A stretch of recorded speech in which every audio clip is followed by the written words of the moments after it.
1921 წლის თებერვალში რუსეთის წითელმა არმიამ ომის გამოუცხადებლად გადმოვლახა საქართველოს საზღვრები. ბოლშევიკური არმია მიზანმიმართულად მიიწევდა წინ. ერთადერთ დაუპყრობელ მხარედ ხევირჩებოდა. ასმა მოხევემ ნიკო გიგაურის მეთაურობით სასტიკად დაამარცხა და უკუაგდო დარიელს მომდგარი მტრის მრავალათასიანი კორპუსი. ისე დასრულდა 1921 წლის რუსეთ-საქართველოს ომი ერთ რუს ჯარისკაცსაც არ გადმოულახავს დარიელის კარიბჭე. 18 მარტს ემიგრაციაში წავიდა ჟორდანიას მთავრობა. ამის შესახებ გენერალ გიორგი მაზნიაშვილისგან შეიტყო ნიკო გიგაურმა. მაზნიაშვილისგანვე მიიღო ბრძანება ბრძოლის შეწყვეტის თაობაზე. საქართველოში რუსულ-ბოლშევიკური დიქტატურა დამყარდა. დაიწყო საქართველოს 60 წლიანი ოკუპაციის პერიოდი. საქართველოს ოკუპაცია ბოლშევიკური რუსეთის მიერ ეს არის ის თემა, რომელიც მუდმივად დადგება დღის წესრიგში. რომელიც მუდმივად ასე ვთქვათ დაარღვევს ქართველის გონებას, რა მოხდა, როგორ მოხდა. რეალობა არის ის, რომ პირველ რიგში უნდა ვთქვათ ერთი. რუსეთი, ორი რუსეთი, ეს არის ილუზია. იყო ერთი რუსეთი, იყო, არის და იქნება. უბრალოდ ნაჭუჭს იცვლის, კამელეონივით ფერს იცვლის. შინაგანი ბუნება რუსის არის ერთი. ეს არის არა მარტო ქართულ ტყლაპია, არამედ საერთოდ ვერიტანს ორგანულად არა რუს მოდგმას. ლამის გენეტიკაში აქვს თანამედროვე რუს ანდერძე პეტრე დედის, პეტრე პირველის. რაც მდგომარეობს იმაში, რომ რუსეთი უნდა ფლობდეს ყველაფერს ვლადიკავკაზ, ვლადიმირ, ვლადივოსტოკ. და აქედან გამომდინარე, უბრალოდ სასურველი ალბათ ითქვას ის, რომ პოლიტიკური კრეტინიზმი არის ლაპარაკი საქართველოს პოლიტიკურ ნეიტრალიტეტს. პოლიტიკურად ნეიტრალური საქართველო ყოველთვის იქნება რუსეთის ლუკმა. და საბოლოო ჯამში იქნება მიწასთან გასწორებული. ასი ქართველის გმირობა დიდხანს დავიწყებას იყო მიცემული. ამ ამბავს საგულდაგულო ჩქმალავდნენ კომუნისტები. 88 წლის მანძილზე არც ერთ წიგნში არ აღწერილა 21 წლის რუსეთ-საქართველოს ომის ეპოპეის დარიელის გმირ დამცველთა ამბავი. არადა იგი ისტორიის ისეთივე უკვდავი ბურცელია, როგორც 9 ძმა ხერხეულიძისა და 300 არაგველის თავგანწირვა. 60 წლიან მონობაში მცხოვრებერს რატომღაც გმირული დამარცხებები უფრო აგონდებოდა, ვიდრე გამარჯვებები. ნიკო ივანეს გიგაური დაიბადა 1885 წელს დაბა ყაზბეგში. გიგაურის განაყარი გვარებია წოწყოლაური და ზვიადაური. ამ გვარებმა არაერთი გმირი მისცა საქართველოს.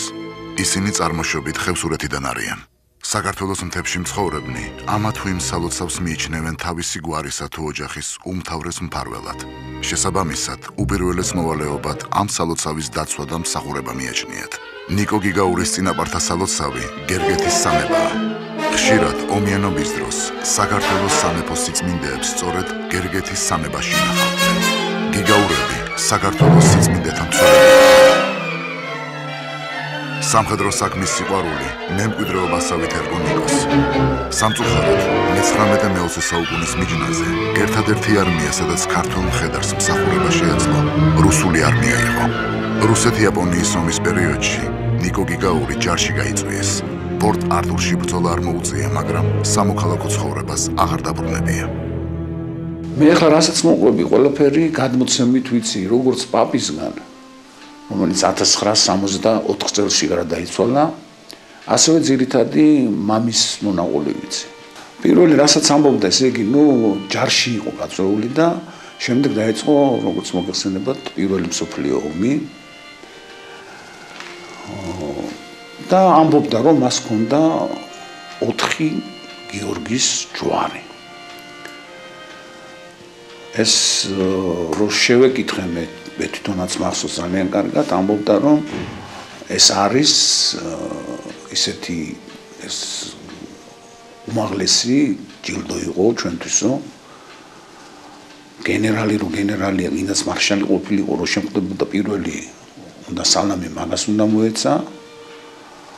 ამასთან ერთად იმპერატორთან თუ შეხვდებოდა რა თქმა უნდა ძალიან ისეთი თავისუფალი დამოკიდებულება ქონდა გარკვეული რაოდენობის პენსია სამუდამო დანიშნული რომელსაც ამასთან ერთად თავისი ისეთი ეს ქონდა შეღავათებით თავის ოჯახის წევრებთან ერთად მაგალითად შვილებს შეეძლოთ რუსეთის იმპერიის ნებისმიერ უმაღლეს სასწავლებელში ფასოდ ესწავლათ.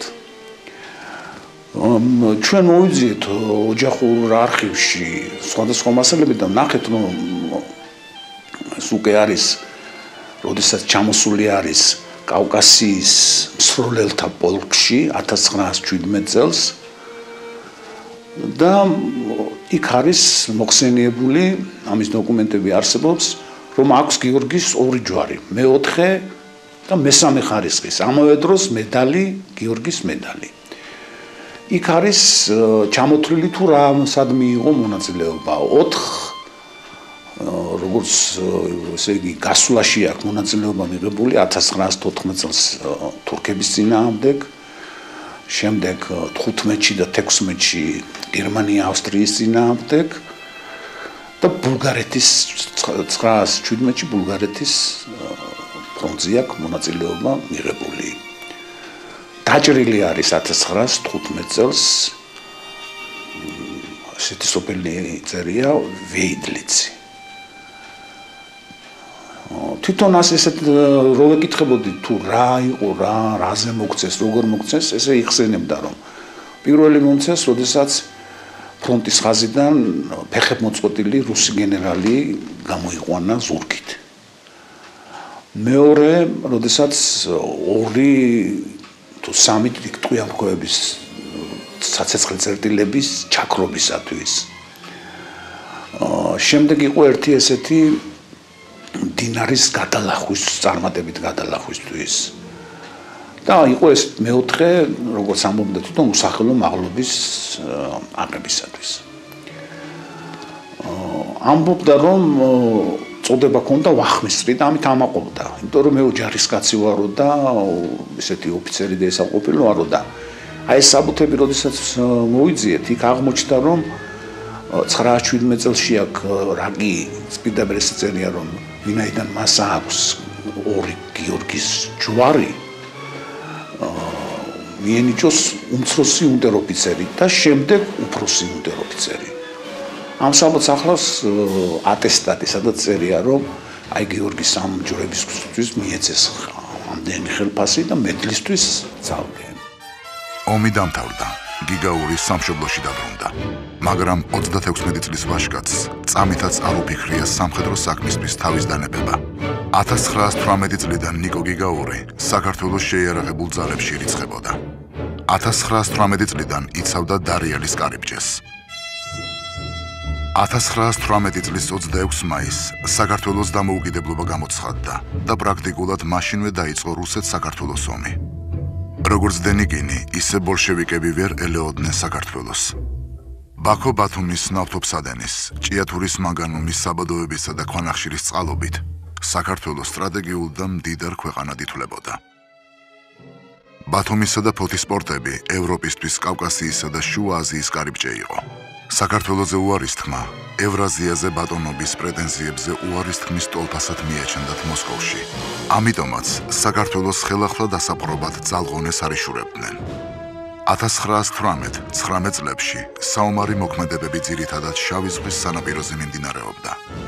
გენერალმა მაზნიაშვილმა არა მარტო მოახერხა როგორც დენიკინელების ისე ბოლშევიკების შეჩერება, არამედ ბრძოლის გარკვეულ ეტაპზე ნოვოროსისკამდეც კი მიაღწია. 1920 წელს რუსეთმა დარტყმის მიმართულება შეცვალა. რამდენიმე დღეში დაიპყრო აზერბაიჯანი და აპრილის თვეში სამხრეთ-აღმოსავლეთის მხრიდან დაესხა თავს საქართველოს. ქართულმა არმიამ დაამარცხა რუსული მხედრობა, კონტრშეტევაზე გადავიდა და 19 მაისს მაზნიაშვილი უკვე ბაქოსკენ მიერეგებოდა რუსებს. 7 მაისს რუსეთმა დე იურე დამოუკიდებელ სახელმწიფოდ ცნო საქართველოს დემოკრატიული რესპუბლიკა. გენერალი გიორგი კვინიტაძე წერდა სავსებით სამართლიანად და ამას ხაზი უნდა გაესვას, რომ რეალურად მეშევიკების სრული უტვინობის და კრეტინიზმის წყალობით საქართველოს დამოუკიდებლობა დაკარგა 20 წლის მაისში და არა 21 წლის თებერვალ-მარტში. მოგეხსენებათ 20 წლის 7 მაისს ხელი მოეწერა რუსეთ-საქართველოს სამშვიდობო ხელშეკრულებას. ეს არ იყო უბრალოდ სამშვიდობო ხელშეკრულება, ეს იყო რუსეთის მხრიდან იძულებით ნაბიჯით, ვინაიდან გენერალ კენეტაძის ხელმძღვანელობით წითელ ხიდთან საქართველოს შეიარაღებულმა ძალებმა, ეროვნულმა არმიამ სერიოზული ზარალი მიაყენა ბოლშევიკურ დივიზიებს. აქ არ იყო შემოსული მხოლოდ ერთი დივიზია, საქმე ჰქონდათ 3 დივიზიასთან. ორი დივიზია თითქმის მთლიანად ჩაწვა წითელ ხიდთან, მესამე დივიზიას გენერალი კენეტაძე უკან დაედევნა. გადაწყვეტილი ჰქონდათ ბაქომდე დევნა ამ დივიზიას. რუსეთის საბოლოო შედეგიც უნდა ყოფილიყო მაშინ უკვე გაწეთლებული აზერბაიჯანისგან გაკრა ბოლშევიკური არმიის. მაგრამ ნოე ჟორდანიამ თავის ძვირფას კიდობანთან ერთად კიდობნის მობინადრეებთან ერთად აუკრძალა გენერალ კენეტაძეს წინსვლა. გენერალმა მიიღო ბრძანება უკან დახევეს. იმავდროულად მოსკოვში გაეგზავნა ყოვლად უნიჭო დიპლომატი გრიშა ურატაძე, რომელმაც ჩიჩერინთან მოსკოვის მხრიდან ჩიჩერინმა, საქართველოს დემოკრატიული რესპუბლიკის მხრიდან ურატაძემ ხელი მოაწერეს იმ ძვირფას დოკუმენტს, რასაც ჰქვია 7 მაისის ხელშეკრულება. და საიდუმლო დანართით ამ ხელშეკრულებისა მოხდა საქართველოს დემოკრატიული რესპუბლიკის ტერიტორიაზე კომუნისტური პარტიის ლეგალიზება. ეს იყო წარმოუდგენელი სიბეცე. საქართველოს დამოუკიდებლობის აღიარებას ხელი არ შეუშლია კრემლისთვის, რომ 1921 წელს ქართველთა ქვეყნის დაპყრობის მიზნით ახალი ომი წამოეწყო. მრავალთვიანი მზადების შემდეგ 1921 წლის 11 თებერვალს რუსები აქტიურ საბრძოლო მოქმედებებზე გადავიდნენ. თავდაპირველად მათ სომხეთ-საქართველოს საზღვარზე პროვოკაცია მოაწყვეს. სურდათ ანტიმენშევიკური აჯანყების ელფერი მიეცათ აგრესიისთვის, მაგრამ სასურველ მიზანს ვერ მიაღწიეს. 16 თებერვალს გამოცხადდა საქართველოს რევკომის, ეგრეთ წოდებული შულავერის კომიტეტის დაფუძნება, რომელმაც ოფიციალური თხოვნით მიმართა რუსეთის მთავრობის მეთაურს, ლენინს, სამხედრო მხარდაჭერის აღმოჩენის მიზნით. სინამდვილეში კრემლი თავისი აგრესიული გეგმების შეფუთვას ცდილობდა. ლენინმა და სტალინმა გამოიყენეს მოღალატე ბოლშევიკი ქართველები და მათი ბაქოდან გაგზავნილი დებეშის საფუძველზე ქართველ ბოლშევიკთა დახმარების მოტივით საქართველოს დასაპყრობად სრულმასშტაბიანი ომი გააჩაღეს. ფორმები იცვლება, არსი იგივე რჩება. 16 თებერვლიდან რუსეთის მე-11 და მე-9 არმიებმა და თერგის საარმიო გაერთიანებამ 5 მიმართულებით შეუტიეს საქართველოს. მტერი მოიწევდა აფხაზეთის სანაპიროსკენ, მამისონისკენ, ქვემო ქართლისკენ, კახეთისა და დარიალისკენ. დარიალს ნიკო გიგაური იცავდა. აზერბაიჯანიდან და სომხეთიდან თბილისს ჰეკერის მეთაურობით მე-11 არმია უტევდა. სოხუმისკენ მოიწევდა მე-9 არმიის 31 დივიზია. ხოლო ვლადიკავკაზიდან მამისონ ქუთაისის მიმართულებით და ლარსიკობის მიმართულებით დაიძრა თერგის საარმიო დაჯგუფება. 16-19 თებერვალს მტერმა კოჯორი და იალღუჯა დაიკავა. თუმცა ქართველებმა შეძლეს მტრის უკუგდება. მიუხედავად ამისა, ჟორდანიამ მაინც მიიღო საბედისწერო გადაწყვეტილება და თბილისი დატოვა. საქართველოს მთავრობის უნიათობის წყალობით 4 მარტიდან ვითარება შეიცვალა. რუსები გაიჭრნენ სოხუმისკენ, 5 მარტს მიადგნენ სურამს, 8 მარტისთვის გადმოლახეს მამისონიც. 18 მარტს საქართველო უკვე ოკუპირებული იყო. 30,000 კაციანი რუსული შენაერთი უტევდა დარიალს და ეცა თბილისი, სურამი, სოხუმი, ქუთაისი. ჟორდანიამ უბრძოლველად შეუშვა მტერი ბათუმში, მაგრამ დარიალი და სტეფანწმინდა აუღებელი დარჩა. და განსაკუთრებით იხსენებდა, თუმცა ამავე დროს შიშითაც, თუ როგორ შემოდიოდნენ პირველად წითლები და მეორეთაც როგორ შემოვიდნენ წითლები და დარიელის ხეობაში როგორ დახვდა რამდენიმე ათეული კაცი და ალბათ ისტორიიდან მე ესე მახსოვს რომ 30000-მდეც კი იყო ის ბოლშევიკების ეს ჯარის ნაწილებს დავარქმევთ თუ რას დავარქმევთ თვითონ კი ბანდიტებს და მარადიორებს და ესეთ სახელებით ძალიან ისე იხსენებდა და უკან გააბრუნეს დიდი სვარბლით შემდეგ მეორედ რომ შემოვიდნენ 21-ში უკვე ისევ იგივე შედეგი ჰქონდათ ვერ შემოვიდნენ მაგრამ თბილისიდან ბრძანება მივიღეთო რომ უნდა დათმოთ და უნდა შემოუშვათო და ესეთ სახალის ამბავს ყვებოდა და ხევში კი ეხლა დღესაც ყაზბეგშიც ყველა მიცის და ბევრმა კი არ იცის საიდან მოდიოდა ესა რომ გაუგიათ რომ უნდა რუსი უნდა შემოუშვა ამდღარან და შემოუშვას მეტი რას გზაქონდათ და ჟიპიტაური ქონიათ თან და ჯიხვის პატარა ყაცებში ეს არაყი ჩაუსხიათ და დაილოცნენ ესე რომ ჯერ მოხევებს გაუმარჯოს და მემრე სხვა ყარტაყურტა ქართველებსაო და ეს იმისთვის კი არა რომ ისინი თავს ვიღაცის ზევით აყენებდნენ აკი თბილისიდან იყო ბრძანება აი ამიტომ იყო ეს ნათქვამი რომელიც ხალხში არის ეხლაც გავრცელებული და აქედან გამომდინარე ესეთი ბრძანება იყო რომ უნდა დათმოთ უნდა გამოუშვოთ იმიტომ რომ აზრი აღარ აქვს წინააღმდეგობის გაწევას რამაც ძალიან მორალურად თუ ჩვენზე ძალიან დამძრგუნველად იმოქმედდა მაშინ ესე თქვა მან და იძულებული ვიყავი თუ თავს ზევით ზალა აღარ იყო და ავდექითო და წამოვედი თუ იარაღი არ დაუყრიათ შეინახეს ეს იარაღი მაგრამ ნუ მე რა თქმა უნდა ეს იარაღი უკან მიადანინეს ასე ქართველი გმირი ერთ თვეზე მეთხან სიგერიებდა მტრის 30000-იან მხედრობას. ორი კვირა იცავდა თერმოპილეს 300 სპარტელი და 25 საუკუნეა ამ ამბავზე ღაღადებს მსოფლიო ისტორია. ერთ თვეზე მეთხანს იცავდა დარიალს 100 მოხევე და საქართველოს ისტორია ამაზე დღემდე სდუმს. ბრძოლების შეწყდა, მაგრამ ნიკო გიგაურის თავგადასავალი ამით არ დამთავრებულა.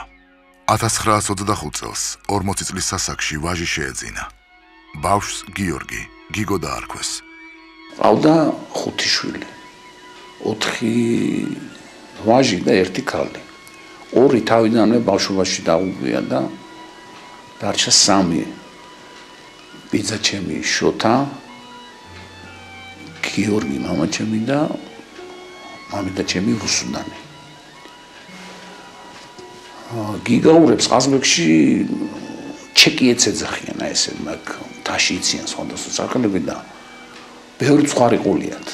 მაშინ ახლა ყაზბეგი ყოველთვის იყო რომ ცხრით მდიდარი რაიონი იყო და შეძლებულად ცხოვრობდნენ. 4 გიორგის ჯვარს როდესაც მიიღებდა სრული კავალერია, ესე იგი თან ჯარისკაცს და ესე იგი უფრო უმცროს ჩინებს აძლევდნენ და ოფიცრებსაც, იგივე პოლკოვნიკებსაც რაიმე ორი ის ყოფილა. ოქროს ხმალი მოოქროვილი, ან მაუზერი მოოქროვილი. მე მაუზერი მომცესო. წარწერით იყო. და რა უყავი მეთქი ეს მაუზერი რო შევეკითხებოდით, ამბობდა რომ 26-იო ჩეკამ დამიძახაო ყაზბეგიშიო. და ის იარაღი ჩაგობარეო და ნაგანი გაუგზავნეო. ნაგანი არ გვინდაო ეს ხვენში რო გაკო შენახული მაუზერო ის გამოაგზავნეო. და მეტი რა გზა მქონდაო გავაგზავნეო. შემდეგ ყვებოდა რომ მაშინ არაფერი არ მეთქესო. მე რო გავიდაო ცოტა ხანი და ვინც უყავითო არ საიდან გაიგეს ესე ზუსტათო. დაგვიბარესო. გაგვიყვანესო მინდორშიო. ყურვარი ყუროს ეძახიანი კიმის ხარეზეო. სკოლა უნდა დაგხრიტოთო. მე ერთი კაცი იყო ძველი მწყემსიო. მწყემსი მათ ყოველთვის რაიონში ყაზბეგის რაიონზე მაგ საუბარი და მთაში საპატიო ის იყო.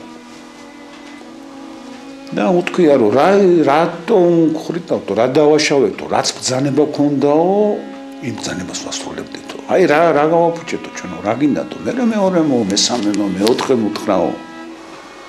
და გაგონებესო თავი. თუმცა რა თქმა უნდა ეს იმ მომენტისთვის ალბათ ესე სჭირდებოდა მოჩვენებითი იყო. ცოტაღანში დააპატიმრეს. და 3 წელიო თუნდაც ვიყავიო დაპატიმრებულიო. და მე რო გამომიშვეს ეს რაც არაფერი უთქვია თუ არაფერიო და წამოვედიო. 32 წელს ვავდექითო და გამოვერიდეო ამას ბექსო საერთოდ და გადმოსახლდე თბილისშიო. და 33 წელში იყო საშინელი შიმშილობაო. და პატარა მე ბოლო ნაბოლდა რა გოგო მამიდა ჩემი რუსუდანი ცუდად ავატყოფილა და ტორქსინი იყო ესეთიო კიროვის ქუჩაზეო და ეს ჯვრებიო ოქროსიო იქ ჩავაბარეო და თეთრი პური და კარაქი მოვიტანე სახშიო. ეხლა ასეთი ამ ამბების შემდეგ კიდევ ერთხელ 37 წლამდე კიდევ ერთხელ დააპატიმრეს. შვილები ესდებოდა, 3 შვილი ყავდა. როგორც გითხარით, მამამ უმაღლესიც დაამთავრა, შემდეგ ის მასე მინისტრის მოადგილეც იყო და კარგი დიდარი ბიოგრაფია აქვს და იმის ეშინოდა რომ ამ შვილს დაუჩაგრავდნენ. გიგო გიგაური საქართველოში სატყეო მეცნიერების ერთ-ერთი მამამთავარი და საქართველოს მეცნიერებათა აკადემიის ნამდვილი წევრი იყო. წლების განმავლობაში თავდაუზოგავ შრომასთან ერთად საიდუმლოდ ინახავდა წმინდა გიორგის 4 ჯვრის ამბავს და ყველა იმ საბუთს, რომელიც ამჟღავნებდა 1921 წლის გმირულ ისტორიას. ისტორიას, რომელიც დღეიდან ვიმედოვნებთ საქართველოს ყველა მოქალაქისთვის გახდება ცნობილი. დასანანია რომ იგი ამ დღეს ვერ მოესწრო. აკადემიკოსი გიორგი გიგო გიგაური 2009 წლის თებერვალში გარდაიცვალა. არც მე შევიგებს არაკეთო სხვათა შორის სოციალ-დემოკრატებს. ეგენიო რა ქნესო მაგათო. არც დისციპლინა რა ჰქონდათო ჯარშიო. ხაზინის კურდები იყვნენო. არმიის ისაო ადგენო სულ გაძარცვესო რაც იყო იქ არსენალზეო დატოვებული საწყობები და ისინიო. და ამავე დროსო არც პროფესიონალები არ აყავდათო. სახალხო გვარდია შექმნესო რაღაცაო და ამ სახალხო გვარდიითო უნდათო რომ ომები წარმოებინათო და რაც მოუვიდათო და რა დღეში ჩააგდეს ქვეყანა და ისაო ყველა ფაქტის წინაშე დავდექით იგივე ამ 21 წელსო. საერთოდ მე შევიგების უდიდესი შეცდომა ეს უბრალოდ შეცდომა არ არის ეს არის ის ქმედება რასაც შეიძლება თავისუფლად დაერქვას ქვეყნის ღალატი. ძალიან კედმაღლურად უყურებდნენ ეროვნულ არმიას, არათუ კედმაღლურად, უბრალოდ იგნორირებას ეწეოდნენ ეროვნული არმიისა, სამაგიეროდ სასათბურე პირობებში ყავდათ ყოველთ უგვანო სამხედრო წარმონაქმნი, მეშევიკური პარტიის შიდა მერგვარი სამხედრო დაჯგუფება, რომელსაც ურცხვად უწოდეს სახალხო გვარდია. აქ საინტერესო არის გენერალ ბენიტაძის მოგონება. ერთ-ერთი შეტაკების დროს აიღეს სტრატეგიული სიმაღლე. იმიტომ რომ შესაბამისი რაოდენობით, საჭირო რაოდენობით ძალები არ ყავდათ, დატოვეს ამ სტრატეგიულ სიმაღლეზე სახალხო გვარდიის ნაწილი. მეორე დილას გაიგეს რომ ღამე სახალხო გვარდიის ამ შენაერთმა დატოვა ეს ხდებოდა ცნობილი სამხრეთ საქართველოს ომის დროს დატოვა სტრატეგიული სიმაღლე და იქ სოფელში მეორეჯერ აიღო სტრატეგიული სიმაღლე ეროვნულმა არმიამ ისევ იძულებული გახდა დაეტოვებინა სახალხო გვარდიის შენაერთი იგივე გამეორდა ზუსტად. ანუ მესამეჯერ იძულებული გახდნენ რომ აეღოთ და თავისი გარკვეული კონტინგენტი დაეტოვებინათ. მე ახლა ეს მოვიყვანე მაგალითად იმისა თუ რას წარმოადგენდა სახალხო გვარდია. რაც შეეხება კავალერიას, კავალერია ჟორდანიას მიაშდა ბურჟუაზიული საზოგადოების გამონაშთად და კატეგორიულად ფუფუნებად და კატეგორიულად წინააღმდეგი იყო ძლიერი კავალერიის არსებობის საქართველოს არმიაში. სწორედ ეს გახდა მიზეზი იმისა, რომ პოლკოვნიკმა გაიხოსრო კაკუცე ჩოლოყაშვილმა დატოვა სამხედრო მინისტრის მოადგილის პოსტი. ბოლშევიკებმა რამდენჯერმე დააპატიმრეს ნიკო გიგაური, მაგრამ არ დახვრიტეს. სიცოცხლე მის თანამებრძოლებსაც შეუნარჩუნეს. მათი დახვრეტის შემთხვევაში ხომ დოკუმენტურად დადასტურდებოდა, რომ 30,000-იანმა რუსულმა არმიამ 100 ქართველ გმირთან ბრძოლაში მარცხი იწვნია. ამის აღიარება რუსეთისთვის კატასტროფის ტოლფასი იყო. რუსეთის პროპაგანდისტული მანქანა 88 წელი ცდილობდა რუსეთისთვის სამარცხვინო და ამავდროულად საქართველოსთვის ბრწყინვალე ისტორიის ფურცლის გაქრობას. მაგრამ ამაოდ, როგორც საბერძნეთის ისტორიას ამშვენებს ლეონიდასი და სამასის პარტელი, ვატერლოოს კამბრონი და უკვდავი ფრანგული გვარდია. ასევე 1921 წლის რუსეთ-საქართველოს ომის ზნეობრივი გვირგვინია ნიკო გიგაური და 100 დაუმარცხებელი მოხევე.